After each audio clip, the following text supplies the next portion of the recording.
Good afternoon, everyone. So this is going to be an interesting session for me because I've got a lot to get through. So if I start talking too fast, just throw something at me, please. So what I want to talk about today is designing Moodle for accessibility. What we're going to go through really is why is this important? Because it is really a very important thing that we do beyond designing for disability. So one of the things that people think about, and I'll talk about this in more detail, is they think about disabled access. They don't think about inclusivity and more general issues that people may or may not have. And then I want to talk about what HQ is doing in our design process and the content design, things that you can do when you're designing for your own content or you're designing functionality to be included in Moodle Core or you're building a plugin. Now these last two I'm rolling together because I've only got half an hour. If there's an hour presentation, I do them separately. So let's get started. Just wanted to start with how far we've come. So that's Moodle, I think, 3.9 or maybe 3.10. And you can see, it was very functional UI, but it was a bit of a messy UI. We've come in only a very few years to something that's actually looking very, very modern, very, very clean, gives our users a lot of flexibility in the way that they use the system, and give a lot of flexibility in the way that they can present the content to themselves. So I think that we should be really, really proud, everyone who's worked on this, the community and all of our team members, that we've been able to make such a great amount of progress in such a short period of time. Now, the importance of design, accessibility, and inclusion. The quote at the bottom really says it, and so does that cartoon. Everyone's a genius, but if you judge a fish by its ability to climb a tree, he will live his whole life believing it's stupid. Albert Einstein did not say that. It gets misattributed to him all the time, but I still like the quote anyway. Nobody knows who actually did originally say that. But the things to remember here is that not every student can interact the same in a fair and partial setting in an e-learning setting. Globally, up to 20% of students, learners, struggle to participate in learning activities. Now, that number grossly underestimates it. That number includes people with disability and neurodivergence. It doesn't include all the other reasons why somebody might have problems participating in learning. Economic, social, all of those things. We'll talk about those more in a second. Making content accessible and inclusive, and these are overlapping things. These are not two separate things, but they do overlap, is more than just catering for disability. And disabilities are not always visible, obvious, or recognized as a disability. It's a spectrum. I wear glasses. I can't drive a car without my glasses. Am I considered disabled? I don't consider myself disabled, but it's something that I need accommodations for. The other thing to remember specifically about disability, it can be temporary, it can be episodic, and it can be situational. So when we think about designing for these things, I'm not necessarily designing because I have a student in my class who's blind, so I need to go and do this thing today. Or I need to provide these formats because I have a student who has a vision impairment. I may have students who have a vision impairment this week because they've got a virus and they're having trouble seeing, but they may be fine next week. I may have a student who has depression, has anxiety, and that may come and go over the period of their studying. So it's a very important thing to remember that this is not about a visible disability. This is not about a person who's sitting in front of me and they've identified themselves to have a need. That's important, but there is a lot of people who will have these needs who may or may not recognize they have a need for an accommodation. Or it may be a temporary thing. Continuing to talk on that, when we think about all these things, quite frequently, we only think about these two. It might be someone who's got a mobility issue, might be someone who's visually impaired, might be someone who's got a sight issue. We're increasingly thinking about neurodiversity over here as well. And that is a very, very broad spectrum. But we really should be thinking about everything. We heard about the inventorium from Scott during the keynote at the beginning. This is where we start thinking about inclusivity. When you start including people, you can actually have a dramatic increase in their participation.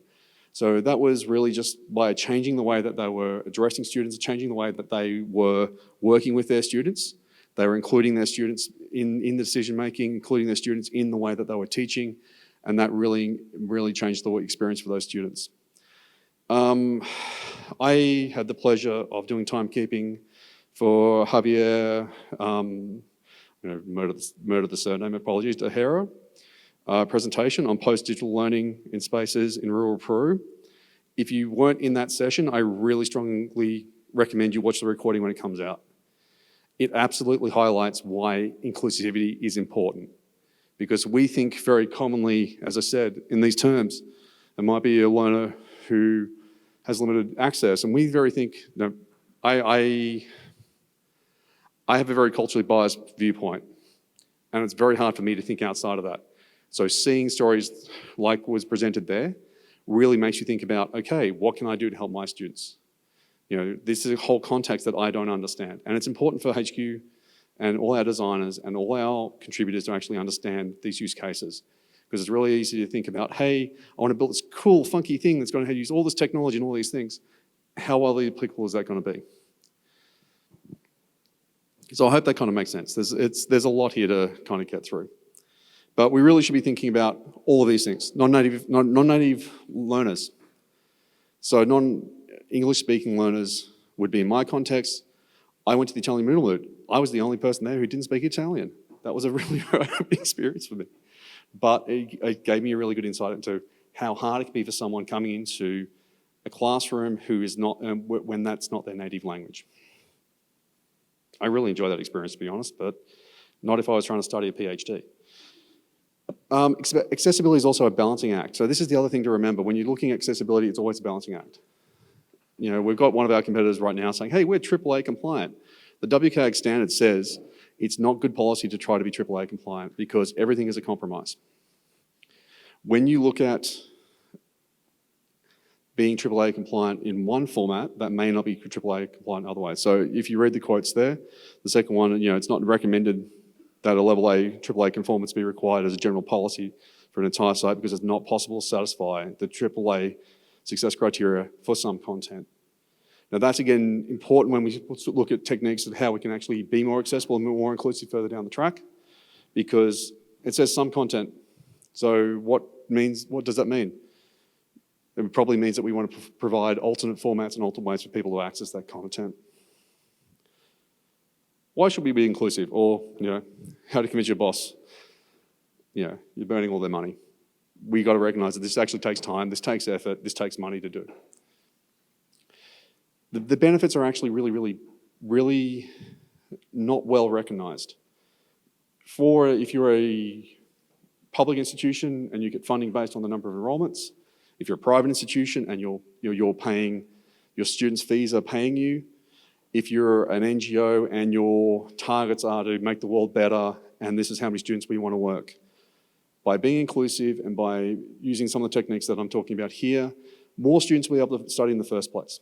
You'll get more people through the door because they think that they will be able to do it. Completion rates tend to be higher. As I said before, some of these things can be transient. Some of these social issues, some of these disabilities, some of these accessibility issues can be transient. So I've joined up with this course and I'm doing really well, and then my life changes and something affects that. Overall results, there's heaps of research around showing how the overall results will be higher when compared to courses that don't make accommodations for their students. And one that I actually found really interesting was younger individuals tend to have lower disciplinary issues when their accommodations are available. Young kids, primary school, high school, get frustrated when they can't engage. They feel left out, they get frustrated, they get upset. I saw this with my own daughter. Going through year 11 maths, she had a lot of problems. She ended up getting horrible anxiety about that. She changed classes. We had a teacher who had helped her with some things. She actually did very well in the end. So really, we need to think about this as a win-win-win. The institution wins by getting more students through the door. The student wins because they get better outcomes. And society as a whole wins because those students who have better educations have better economic outcomes, and that benefits everyone. So how can we design to overcome some of these challenges? Ask your users. Don't assume you know how to solve the problem. As Matt said, always ask, what is the problem we're trying to solve? The second question I would ask your users, what do they need? Because you see very frequently people come up with solutions not understanding the context they're in. Again, I would go and watch that other presentation because that really highlights that the way that we think about things is not the cultural context that is always going to be the cultural context of our users on the other end. A great, fairly straightforward example I found while I was doing some research on this was a designer who saw Asada's new advertising and went, hey, I don't know whether using mixed case is a problem for people with dyslexia. So we found a Reddit post, a Reddit forum with dyslexic users and said, hey, you can see actually the question you asked right there, but I thought this would be a problem. Surprisingly, does anyone have any guesses as to what the response was? Anyone put their hand up and have a quick guess? Nope. The mixed case wasn't a problem. It was the using two different colors within the middle of a word. Almost every single user came back with that response. So as a designer, I would have thought it was mixed case would be a problem. He went and asked the users, he learned what was important in their context. We do this all the time. We have some really good PX and UX researchers in Moodle who spend a lot of time asking these questions, asking in the different contexts. Does this work for your institution? Does this work for your students? Does this work in your country? And I've got a good example of that a little bit further down. Provide alternatives. So alternative formats. And that can actually mean a whole bunch of different things. So providing the same information in multiple formats. And that might be multiple languages, there might be audio, video formats, that could be downloadable. So not just offline on my mobile app, but that could be a PDF I can download and take with me because I know my students are going to be going offline at some point. One of our partners in Italy demonstrated our partner MediaTouch in Italy demonstrated a tool that they built called Deep Reel, which was producing video content. You can throw it a couple of minutes of you talking. It'll create an AI avatar. You can then give it some text, and it can have you presenting that content in any language that you like. That's a really great tool to be able to make that accommodation if you've got multilingual students in your class. The other, Martin talked about how AI can make some of these things more accessible for more users. We actually have some of these tools right now. We've got some really great partners in ReadSpeaker and Brickfields that can actually present that content in multiple formats. ReadSpeaker has an ability to basically click a button and say, read this page to me. So it will then read all the content on that page. Brickfields has some great tools around about providing alternative formats as well. Providing material and audio formats can be really beneficial for students who are studying on the go or have reading and vision difficulties. You saw the example Martin gave in his talk. Hey, I want to be able to read this content. Maybe I get car sick when I'm trying to look at my phone, so I want to listen to it while I'm on the train. So these are the things that we can do to make our content more accessible. These are things that we're thinking about as we're going through our design process. Courses should include alt text, all your images, and we have those tools within Moodle already. And then we can provide selective release mechanisms. Again, we've talked a little bit about that. Martin talked about how we could improve that using AI and some other ideas around that. But really, we've already done some improvements. So a good example of that is we did some work in the gradebook to make the setup easier, to make it easier for people to make accommodations and have different weightings for different groups. So we spent a fair bit of time on that in 4.2 and 4.3, but that's just one example where we're trying to make it easier to make those accommodations for people. So the other thing that actually came out really interesting when I was doing the research for this was that education to a laptop is not a universal. It is a universal problem. Many mobile devices, so this is why we're continuing to invest in our mobile app. Most people would think that it's a problem of countries that aren't as affluent, that students don't have mobile devices. There was a really interesting piece of research done in the UK during COVID because a lot of students were at home trying to study, that 1 in 5 households, so 20% of our households did not have enough laptops for all the kids in that household have access at the same time. Now that may not sound like a problem unless you've got something like COVID where you've got 3 kids at home and they all need to study and be online to talk to their students. But what if these children are coming home trying to do homework and only one of them can do it at a time? So mobile devices can actually open up be inclusive of households that have less technology access.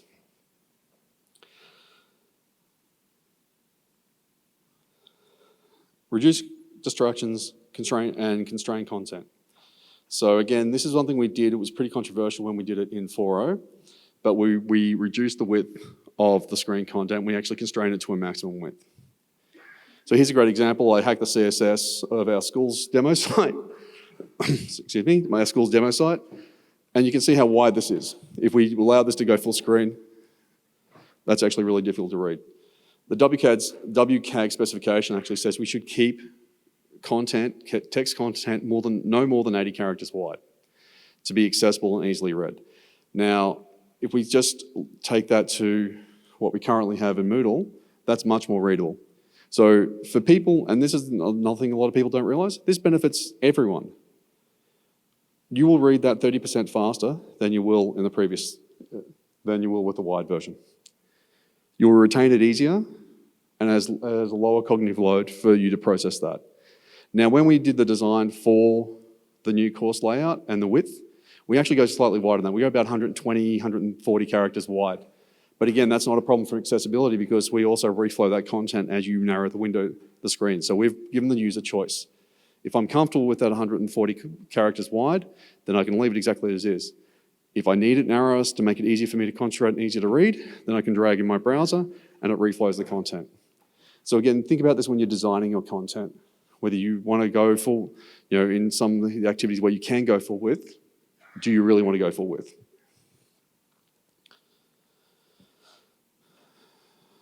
Similarly, we have the ability to collapse the sidebars. So it actually reduces distractions.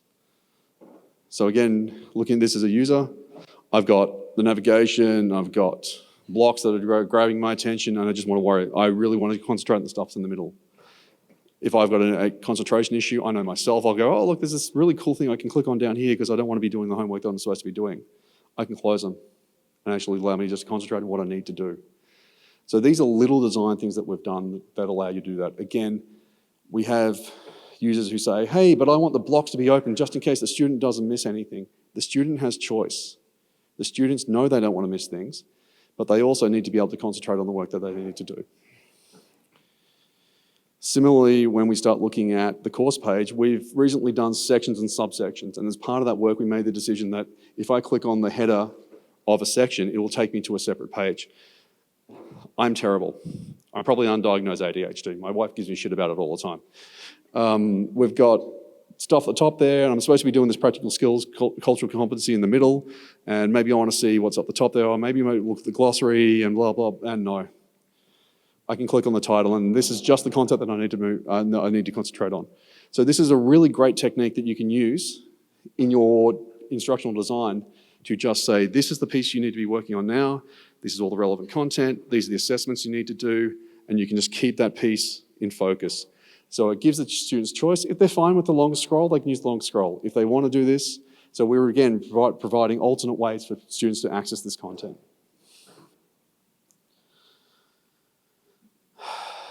Use less words, don't repeat words in lists. So this is more of a design if you're doing plugins, etc. So these are two versions of the activity completion, the older ones from 4.1, I think. But Julia did an amazing job here. She took these long sentences, do not complete any activity, replaced it with a single word. So this makes it much easier for people to understand what they're trying to do.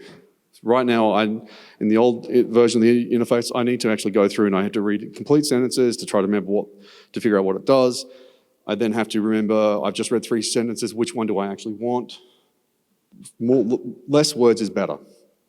Less words is almost always better, even if you feel like you need to over-explain yourself. Similarly, when we're creating lists, this is one we haven't fixed yet, and it's one that's on the list. There's a lot of these in Moodle because we historically have felt that we need to be very specific on everything. This is activity completion. That's one I personally want to get rid of very soon. Don't use repeated words in lists.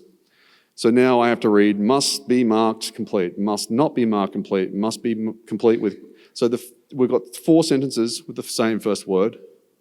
We've got 3 sentences with the same first 2 words, and we've got 2 sentences with the same first 3 words. And that makes it very hard to find the option I want. Again, you can quite easily replace the entire top option with just complete, or marked complete, marked incomplete, with pass grade, with fail. And then when you go to pass that list, it's much, much easier. The other one there is don't use double negatives. I couldn't even bring myself to put a image of one of those on the screen. What I mean is when you've got a tick box option, that I need to tick the box to enable the tick box to disable a function. That drives me nuts. It absolutely drives me nuts. But it's confusing for users. And just think about that if you're creating forms or feedback forms for your students. Like, tick this box so you won't, to tell me that you're not turning up on Wednesday. Just give me a bunch of boxes, tell me when for me to let you know when I am going to turn up. So think the action matches the information you're trying to convey across. And then we've got use the available accessibility tools. So Moodle has a bunch of accessibility tools. I'm a little bit short of time, so I may not go through all of this. Is that not playing? Apologies. Oh, crap. Sorry about this. I just realized this is not going to work on the screen. I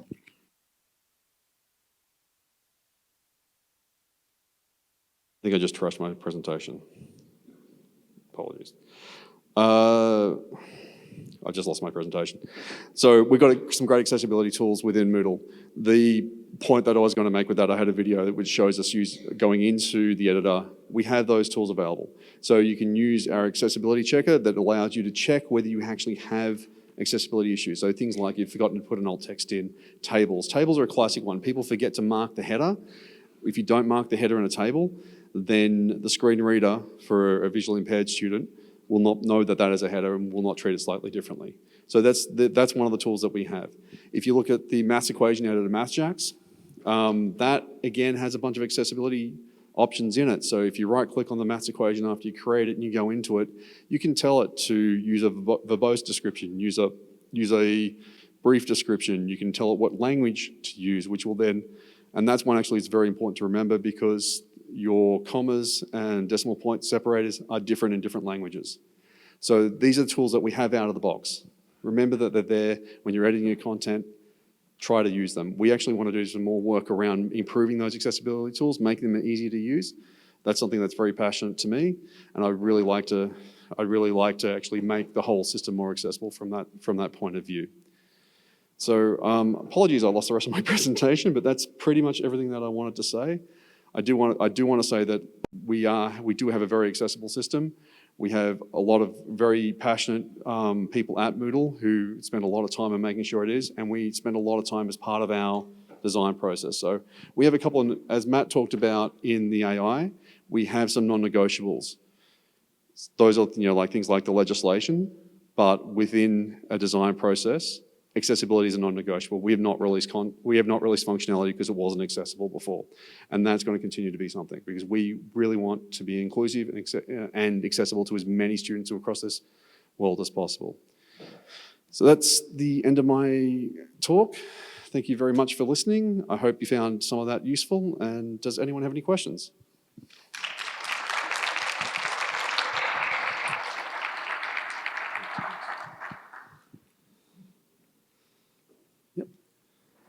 Test. So are the recommendations that you have for accessibility available, especially as a developer, I'm thinking, here are the things that I should be checking for as I'm stepping through and setting up the admin settings and other things? Yep. Not yet. So our design team is actually working on a design language, basically, and a design system that we want to be able to share with our developers. So it is something we do check when we take a piece of code into the system, if somebody submits something for core, or we actually do even check that sometimes, actually we do check that all the time when there's a plugin coming to plugin directory. So one of the things to keep in mind with plugins is we only check it when it's first submitted. It may change over time, but if we see something that comes into core submissions and we have any doubts whatsoever, we put a review required label on it, and then we'll get one of our UX team to actually review that. They will do the accessibility checks as part of that. We do want to actually make those things more broadly known, but they will be tied in as part of a general UI UX So it's not specifically accessibility, but they'll be designed around that. But yeah, great question, thank you. Any other questions? One over here? Yep. Hi, thanks for the presentation. I may be asking a very basic question. Yep. Very recently, we came across some visually impaired students. While there are open source softwares that are available, like, to magnify the text and things like that, NVIDIA, JAWS, there are some open source programs that are available. But the challenge is, I mean, in developing countries, sometimes these students, they won't have their own devices, like laptops or desktops. So the point I'm making is that, from your perspective, just like Read Speaker, how it is a integrated product of Moodle now, integrated solution, Read Speaker. Yep. So my question is, I mean, while most of the people manage if they have their own devices, it's okay. But is there any, well, there are many kind of special needs students we may have, as you explained in one of your slides. But I'm specifically asking you, does it make sense to integrate a screen reader solution, something like JAWS or NVIDIA, some of the products which are open source or even commercial ones, to be part of the Moodle core? Is there any thinking on those lines? Thank you. So the probably short answer is no. The reason for that is most devices actually have some screen reading capability built into them. So most mobile devices will have a screen reader, both all the Google and Apple devices already do. Read Speaker is now supporting the mobile app. So they've done some integration work to allow that to work within the mobile app, for example. Windows has one, Apple has one. So it would be redundant for us to build an additional screen reader into Moodle. It also means that we'd have to maintain that. There's a lot of work to maintain that. We are an LMS company. We want to do LMS well. There are screen reader companies that do that extremely well as well. And there's open source, as you said, there's many open source projects. So I hope that answers your question at least. But that is a good point though. We need to make people more aware of those things because I think a lot of people aren't aware that there are actually screen readers built into mobile devices, for example, and our mobile app will work with those. We got a question up here. How we've done. Okay. Sort of more bouncing on that idea. I remember talking to a developer in the community who was talking about having a plugin that you could have the instructions on how to use the relevant screen readers in the relevant browser that you might be using on that operating system, Yep. just as a way of making it easier to know how to use them. Because obviously they're there, but they might not know they're there, sort of thing. Yeah, no, that's great. I'm really glad to hear that. And those are the sort of things that the community is really good at doing. So I think that's a great one, a great way to raise awareness of those tools and actually how to use those tools. So thank you.